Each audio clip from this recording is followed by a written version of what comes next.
Olá, boa noite, tudo bem? Eu me chamo Carla Pereira, sou do Amazonas. O tema da nossa palestra de hoje é Infodemia, a pandemia da desinformação. Vou compartilhar aqui a minha tela com vocês para me apresentar. Bem, eu sou estudante de doutorado na Universidade Federal do Amazonas, no curso de Informática.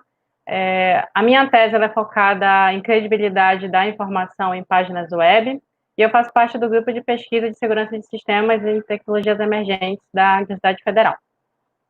Bem, o roteiro de hoje que eu programei é trazer um panorama rápido do que é infodemia, o que é desinformação, por que as pessoas criam esse tipo de informação, falar do ecossistema da desinformação, trazer uma abordagem também do que são riscos e efeitos da desinformação, abordar as tecnologias que são utilizadas no combate à desinformação, né? Hoje nós sabemos que as redes sociais, né, são um campo de disseminação de notícia falsa, de desinformação. Então, o que essas empresas elas estão fazendo, quais tecnologias estão utilizando para combater a desinformação? Falar um pouco sobre se tem algum tipo de vacina contra esse excesso de informação falsa e abordar rapidamente o projeto de lei, né, que está tramitando no Congresso. Então, vamos lá. Antes de começar, nós vamos ter 20 minutos aqui de explanação e vou deixar os 5 minutos finais para que vocês possam fazer as perguntas, tá? Então, o que vem ser infodemia?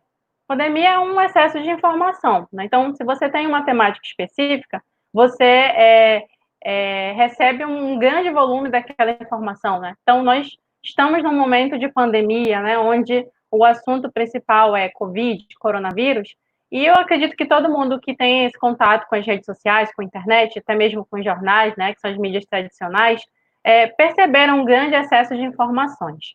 E essas informações se multiplicam de forma exponencial, né, claro, relacionando a um assunto específico, e é muito rápido. E com essa multiplicação em massa, né, surgem rumores e surge a desinformação e, consequentemente, informações são manipuladas e acaba prejudicando a população. Então, dentro da infodemia, nós temos a desinformação. A desinformação, ela é formada pelo que é informação incorreta e pelo que é mal informação. Quando nós abordamos informação incorreta, nós tratamos daquilo que é falso, a falsa conexão, conteúdo enganoso. Quando nós tratamos de mal informação, nós estamos tratando do que é nocivo, de vazamentos, assédios, discursos de ódio. E quando a gente junta o falso, né, com o nocivo, nós temos a desinformação, que é o falso contexto, que é o conteúdo impostor, que é o conteúdo fabricado. Quando nós falamos de informação incorreta, nós estamos tratando de informações que são falsas, que são compartilhadas, mas não tem nenhuma intenção de dano. Um exemplo é aquela brincadeira do telefone sem fio, onde cada pessoa vai falando para a próxima a sua percepção daquela informação, e quando chega na última pessoa é completamente diferente. Então foram informações falsas, né? Foram passadas, mas nenhuma intenção de dano. Quando nós temos a mal informação, nós temos informações que são verdadeiras, mas que são compartilhadas para causar algum tipo de dano. Nós tivemos um exemplo recentemente de informações pessoais, como CPF, RG, número de cartão de crédito, entre outras coisas, de políticos e de empresários aqui do Brasil que foram vazados. Mesma coisa o exemplo do Detran, né, que também teve um vazamento de 70 milhões de condutores final do ano passado. E aí, nós temos o que? A desinformação, que são aquelas informações que são falsas e que têm um objetivo de causar o dano, né? De impactar de forma negativa. Então, o Bill Gates, ele foi alvo, né, nesse período de pandemia, com relação ao coronavírus, né? Muitas desinformações atribuíam que ele tinha criado o vírus, e depois porque ele está investindo também na vacina. Então, até onde eu consegui acompanhar, eu vi 38 notícias falsas, né, desinformações em cima do Bill Gates. Então, antes de a gente tratar um pouco mais, né, das tecnologias, é interessante a gente entender também por que as pessoas elas criam esse tipo de informação, né? Então, por que as pessoas disseminam, por que as pessoas constroem, né? Por que elas elas se concentram em criar esse tipo de coisa. Primeiro ponto, por conta do realismo ingênuo, que são pessoas que acreditam na sua própria percepção, na sua própria convicção. Então, elas sustentam uma informação a partir daquilo que elas acreditam. Então, uma pessoa pode vir falar para ela a verdade que está acontecendo no contexto, na realidade, mas ela vai se prender à sua verdade absoluta, porque aquilo tem correlação com aquilo que ela acredita, né, com as suas crenças individuais. Um outro ponto também é o viés de confirmação, porque nós, seres humanos, nós somos motivados a acreditar naquilo que de fato, é de acordo com a nossa opinião, né? Então, nós temos uma tendência a dar valor, a dar maior importância a informações que não vão fazer com que a gente desacredite daquilo que a gente acredita, né? Então, o viés de confirmação vem para que a gente não tenha que justificar as nossas escolhas. Então, nós temos aqui um exemplo de duas pessoas que estão apontando para a mesma coisa e cada uma com a sua percepção, cada uma com as suas convicções. Então, a gente tem um viés de confirmação. Então, muitas das pessoas que também compartilham informações é por conta disso, porque aquilo faz mais sentido para ela e para ela aquilo é uma verdade, né? Nós estamos na era da pós-verdade, então não é mais a verdade verdadeira, mas a verdade que nós acreditamos. Um outro ponto também, nós temos o filtro bolha. O filtro bolha, ele é um conteúdo personalizado que cada pessoa tem, né? O algoritmo, ele faz um cálculo e a partir das nossas escolhas na internet, porque nós somos mapeados, né? Nossos cliques, acessos em sites, então temos nossos históricos nos sites, então nós acabamos tendo um isolamento intelectual. Então, nós acabamos recebendo informações que têm correlação com aquilo também que faz sentido para a gente, acabamos ficando numa prisão, só recebendo e consumindo aquilo que é de fato a nossa convivência. Mas, além desse filtro bolha que é da internet, né, nas redes sociais, nós temos também as bolhas, nossas relações sociais, as pessoas que nós conversamos. Então, será que nós conversamos com pessoas que também têm o mesmo pensamento que o nosso? Será que conversamos com pessoas que têm pensamentos contrários? Conseguimos conversar? Então, a gente tem que pensar um pouco quais bolhas nós estamos vivendo. Dentro da desinformação, nós temos três processos, que é o da criação, que é quando a mensagem ela é criada, da reprodução, quando essa mensagem ela é colocada num processo, num produto de mídia para ser distribuída, né? Para ser disseminada, e quando o produto, de fato, é distribuído ou tornado público. A criação de desinformação e também, né, notícia falsa, que, na verdade, é próximo a isso, pode ser feita pelos seres humanos. Qualquer ser humano pode criar uma notícia falsa e começar a disseminar. Mas para ter uma disseminação muito mais rápida, né, e muito mais efetiva, para assim falar, utilizam bots, que são softwares que simulam ações humanas, né, igual um robô. E o Instituto de Internet em Oxford, ele fez uma pesquisa que quando ele detecta que um perfil de usuário ele consegue postar mais de 50 vezes por dia, né, em redes sociais, ele tem todo um perfil, um comportamento de ser um bot. Interessante citar que o bot, ele pode ter aplicações positivas e negativas. Aí, positiva, nós temos um exemplo do chatbot. Quantas e quantas vezes nós entramos num site, tem ali no cantinho do site uma imagem, né, um íconezinho do WhatsApp, nós entramos ali e conversamos com um robô, né? Vocês percebem que é uma conversa automática. Isso também é um bot. Então, existe bot tanto do lado positivo quanto do lado negativo. Do lado negativo tem essa proliferação de notícias falsas. Bem, além do bot, nós temos também o Cyborg, que são contas de usuários que são operadas conjuntamente, né, por software humanos. Então, o Cyborg ele é orgânico e automático. Então, existem também esses tipos de contas, não só apenas contas se passando por pessoas, mas contas também compartilhando tanto o uso do bot, né, dos robôs, quanto as pessoas também por trás delas. Dentro desse processo de disseminação, nós temos esses espaços virtuais, que são os espaços de compartilhamentos de crenças. Então, são espaços em que as pessoas conversam aquilo que faz sentido para elas. Tipo, grupos de Facebook em que as pessoas são, sei lá, da mesma ideologia, falam as mesmas coisas, e que elas não são questionadas por conta das suas opiniões. Então, o que é o eco? O eco, quando nós estamos em um local que faz eco, nós falamos e o que nós falamos volta. É a mesma coisa de espaços virtuais. O que nós falamos, o que nós acreditamos, volta numa forma de confirmação. E aí entra também o viés de confirmação, o realismo ingênuo e toda essa questão do filtro, da bolha em que nós vivemos. Bem, dentro do ecossistema de desinformação, nós temos 7 contextos diferentes, tá? Os exemplos que eu vou apresentar agora, eles são de um blog que a Unicamp fez, um levantamento que a Unicamp fez. Tem alguns exemplos, que só para deixar claro, não tem nada a ver com questões políticas, nem A, nem B, não sou A, não sou B, não, eu sou partidária, não tem nada. São exemplos que foram coletados pela Unicamp no blog e foram colocados aqui para fins de exemplificação de cada contexto. Então, nós temos a falsa conexão, que quando manchetes, elas estão ligadas com um conteúdo que não faz sentido. Então, aqui nós temos um exemplo de governadores desobedeceram um decreto presidencial. Então, na época, o presidente ele tinha assinado um decreto antes do carnaval, mas que, na verdade, não tinha nada a ver com o carnaval em si, ele tinha relação com aquisição de equipamentos e contratações de serviços. E aí fizeram essa falsa conexão na época.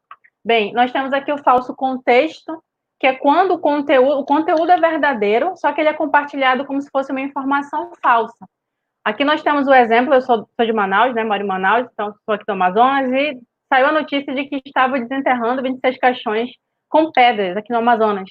E, na verdade, isso era uma matéria da cidade de São Carlos, que aconteceu uma fraude. E aí fizeram esse falso contexto. Tem a manipulação do conteúdo, né? Quando a informação também é genuína, mas ela é manipulada para enganar. Então, aqui tem uma notícia que é o traficante morre de Covid-19 após confronto com a polícia. Sendo que, na verdade, essa imagem é de uma reportagem que a Globo News fez. E ela se tratava de problemas com chuva, né? Na época, fortes chuvas no Rio de Janeiro, e não tem nenhuma relação com o título. Temos também exemplo de sátira ou paródia e também o conteúdo impostor, né? Que nenhuma intenção de prejudicar, é mais potencial de divulgação e imitação. Aqui tem um exemplo da Falha de São Paulo, onde eles fizeram uma sátira com a saída do ex-ministro da Justiça, né? De pessoas que não morreriam mais de Covid, mas só de desgosto. Então, aí se vê um conteúdo impostor e uma sátira ou paródia. Temos também o conteúdo enganoso, que é o uso enganoso de informação, e aí vai enquadrar diretamente o indivíduo. Um exemplo, também aqui do Amazonas, o ex-ministro da Saúde ele veio aqui e saiu uma notícia que as mortes diminuíram a partir da visita dele, sendo que, na verdade, não aconteceu isso, né? Então, novamente, foi um conteúdo enganoso a partir de um indivíduo. E temos também o conteúdo fabricado, que é aquele conteúdo que é novo, né? Um conteúdo que é falso, um conteúdo novo, mas que é 100% falso. Então, ele não tem nenhum conteúdo genuíno, não tem nenhuma manipulação de contexto, não tem nada, nem de conteúdo. Ele é completamente fabricado. E aqui a gente tem um exemplo da água tônica tem quinino, base da cloroquina. Isso a Globo não te conta. Na verdade, não, né? Tanto o quinino quanto cloroquina, eles são eficazes no combate à malária. Só que os compostos químicos deles são completamente diferentes, então não tem correlação. Então, isso foi um conteúdo fabricado. Bem, dentro da desinformação, a gente tem os riscos e efeitos, né? Então, por exemplo, no Irã, dezenas de pessoas morreram porque elas ingeriram um álcool adulterado, acreditando que era uma substância que poderia curar o Covid. Então, isso é um grande risco, né? Na verdade, isso foi já um efeito, né? O risco é, se alguém segue uma informação falsa, como o exemplo, vai colocar a vida em risco, né? O jornalista Sérgio Lutzler falou. Então, a gente viu aqui o exemplo do Irã, de pessoas morreram. Outro problema, outra questão também é a questão da potencialização, né? A política está muito polarizada, a sociedade está polarizada, isso atrapalha um pouco nas buscas por fontes e orientações confiáveis, porque entra de novo nosso viés de confirmação, nosso realismo ingênuo, a câmara de eco, então a gente acaba não entendendo o que é confiável nesse momento. Dentro desse panorama das redes sociais, seria um grande campo de disseminação, nós temos algumas tecnologias que envolvem o combate à desinformação. Então, o Facebook, por exemplo, começou a notificar usuários que se envolveram com postagens falsas, eles avisam com pop-up, redireciona usuários para uma página da OMS para mostrar informação verdadeira, propagandas que disseminam a desinformação sobre vacinas não são mais aceitas na rede social. Ano passado, o Zuckerberg anunciou que o Instagram e o Facebook iam sinalizar notícias falsas em posts e stories e que eles iam ser rotulados, né? Então, apareceu uma etiqueta. Então, a gente tem um exemplo aqui de uma informação que já aparece que é uma informação falsa. E aí, essas empresas estão fazendo parcerias com agências de checagem. Então, essas parcerias, elas auxiliam nessas checagens. Aqui a gente tem um exemplo também de que hoje nós podemos também já denunciar informações falsas dentro do Instagram. O WhatsApp, em 2018, reduziu, né, a quantidade de compartilhamentos de mensagens frequentes. Na época, reduziu 25%. Com a pandemia agora, e com essa proliferação com essa infodemia, enfim, a desinformação, que se assolou pelo mundo todo, eles reduziram em 70%, né? Porque eles acabaram também restringindo ainda mais o encaminhamento de uma mensagem recebida. Aqui um outro exemplo do WhatsApp Beta, onde eles estão trabalhando com uma lupa para que, ao clicar nessa lupa, seja direcionado para a página do Google e já link com aquela informação que o usuário está tentando descobrir se é verdadeira ou falsa. Tem aqui nos Estados Unidos, eles estão trabalhando no YouTube para mostrar se é verdadeiro, né, se a informação é verdadeira. E aqui do lado direito nós temos a questão de pesquisas, né, com imagens também. Aqui nós temos a iniciativa do Google para ajudar o jornalismo de qualidade em todo o mundo. Tem o Outline, onde eles oferecem uma área, né, privada, com redes privadas virtuais para facilitar a troca de informações dos jornalistas e para que não tenha um tipo de vazamento. Aqui acabou repetindo. O Twitter também, ele está trabalhando com informações. Essas informações em laranja são para mostrar que aquelas informações ali, né, aquelas postagens, elas têm um teor que pode ser considerado uma desinformação ou uma informação incorreta ou uma mal informação, porque o Twitter também é um grande campo de propagação, querendo ou não, né? E tem também o Pegabot, é, um, é uma solução para avaliar comportamentos de contas e identificar se tem bot ou não, né, naquele usuário. Então, ele vai verificar o intervalo de postagem. Então, se a cada 2 segundos tiver uma postagem, pode indicar que é uma ação de um robô, a frequência de postagens, né? O Instituto de Oxford identificou mais de 50 postagens por dia, já tem um comportamento de robô. Quais são as personalidades dos textos, se é um conteúdo repetido, se é só replicado, qual o tipo de linguagem que se utiliza. Então, o Pegabot, ele faz essa avaliação e identifica esse comportamento da conta. Como vacina contra o excesso da informação, nós temos como tudo, né, uma pandemia, é também chamada de epidemia, né, a desinformação. Contra esse excesso de informação, o que nós podemos falar que pode tratar, pode ajudar? A educação midiática como vacina contra a infodemia, né? Nós, pessoas que utilizamos a internet, nós precisamos aprender a usar a internet, né? Precisamos desenvolver ou também aprender habilidades para que possamos acessar informação, possamos criar conteúdo, sobreviver nesse contexto de informações, utilizar a cidadania digital, né? Ter um comportamento que possa evitar esse excesso de informações, que nós recebemos uma mensagem e muitas das vezes nós não verificamos a fonte e já compartilhamos com alguém porque achamos que é muito importante, é muito urgente, precisamos compartilhar. E a educação midiática vem nesse ponto, de ser uma vacina contra o excesso de informação. Temos o projeto de lei, que é um projeto polêmico, né, que está acontecendo, né, que está no momento, saiu agora do Senado e vai para a Câmara. Ele é bem polêmico porque, claro, é importante nós termos um projeto que seja anti-fake news, mas também é importante a gente garantir a privacidade. Então, a OAB, ela criou uma comissão, né, ou vai criar uma comissão para acompanhar. Teve uma proposta agora de rastreamento do WhatsApp, que provavelmente não está obedecendo o campo da privacidade. Então, é uma lei que realmente ela precisa ser avaliada, né, dos dois lados. É importante ter, mas é importante também seguir alguns critérios para a gente também não entrar na censura.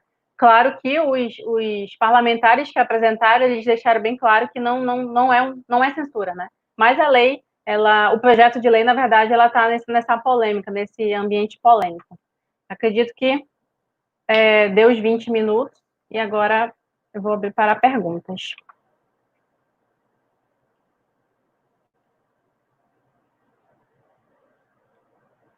Então, se tiverem perguntas...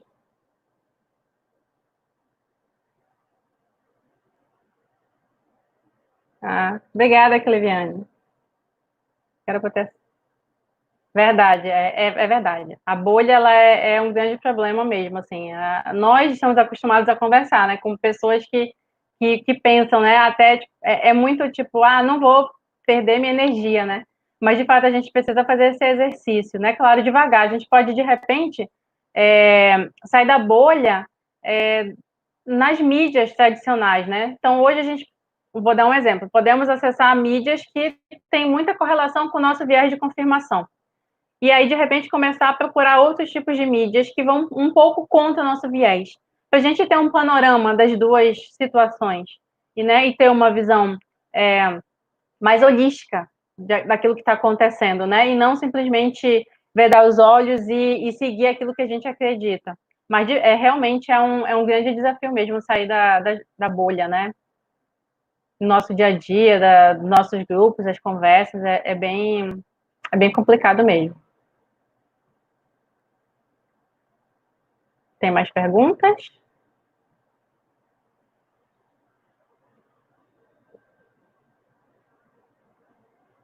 Quanto a câmara de eco nestes elementos sociais ficou mais evidente que isso? Nestes elementos sociais? Sim, sim. De fato, né? A câmara de eco... Assim, o isolamento em si, ele já tem toda uma questão do nosso psicológico, né? E afeta o nosso psicológico, né? Principalmente as pessoas que têm uma questão da ansiedade, do transtorno de ansiedade. E aí, por conta disso, né, a gente acaba indo mesmo, de fato, para a nossa câmara de eco, porque a gente já está vivendo uma situação de estresse, uma situação né, dessa pandemia, esse excesso de informações, né? Assim, já se passaram 4 meses, quase 5 meses, né? E, assim, o começo era um excesso de informações absurdas, assim, que nós ficávamos desesperados. Agora a gente está conseguindo já mais, né, digerir e processar. Mas, de fato, nesse momento de pandemia, a gente acaba exercendo muito forte a camada de eco porque a gente não quer estabelecer novas conexões com novas pessoas, a gente quer não gastar mais energia do que a gente já está gastando nessa pandemia, né? Porque, de certa forma, sair da bolha é um gasto de energia, né? Porque a gente vai sair da nossa zona de conforto e conversar com pessoas que têm diferentes percepções. Obrigada, Luísa. Obrigada por assistir. A gente tem mais um minutinho. Se alguém tiver mais perguntas. Bem, eu quero agradecer a Chauí pela oportunidade. E agradecer também vocês, né? Está até agora, às 22h29 minutos, assistindo. Agradecer a organização da Campus Party. E desejar uma ótima noite para todos vocês. Muito obrigada mais uma vez.